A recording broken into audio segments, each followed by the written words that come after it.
Welcome to Ronnie styles. நீங்கள் எதுக்கு கடையில் போய் வாங்கின லட்டு?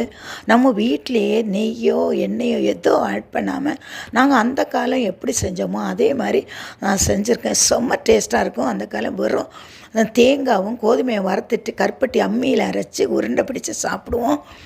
இன்றைக்கி நான் கொஞ்சம் அடிஷ்னலாக பாதாமும் வேர்க்கடலையும் எடுத்திருக்கேன். எல்லாத்தையும் தனித்தனியாக வறுத்து நல்லா மிக்சியில் பொடி பண்ணி நான் நெய்யோ எதுவுமே ஆட் பண்ணாமல் நாட்டு சக்கரை மட்டும் கலந்து கொஞ்சோண்டு பால் ஊற்றி உருண்டை பிடிச்சேன்.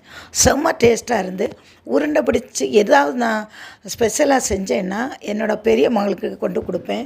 அவள் சாப்பிட்டுட்டு, அம்மா இதே சூப்பராக இருக்காம்மா, எதுக்கு லட்டெல்லாம் போய் கடையில் போய் குழந்தைகளுக்கு வாங்கி கொடுக்கணும், இதே மாதிரி நீ டிஃப்ரெண்ட்டாக ஏதாவது ஒன்று செஞ்சு கொடுமான்னு சொன்னால் செம்ம டேஸ்ட்டாக இருந்து அதை நான் கடையில் வாங்கினேன். அந்த பிளாஸ்டிக் டப்பாவில் வச்சு குழந்தைகளுக்கு கொடுத்தேன்.